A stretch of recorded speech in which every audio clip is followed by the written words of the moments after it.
Brexit. Now that the UK has officially notified the European Council of its intention to leave, what's next? The next steps were agreed by all member states years ago and are set out in Article 50 of the EU Treaty. The other 27 leaders of the European Council adopt guidelines for the negotiations with the UK. Those guidelines can be amended throughout the negotiations. The ministers in the Council of the EU, also meeting in an EU27 format, authorise the opening of negotiations.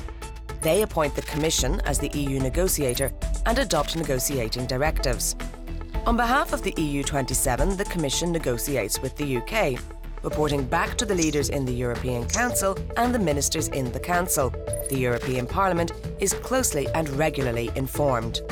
For as long as the UK remains a member of the EU, it participates in all European Council and Council meetings, except when Brexit is discussed.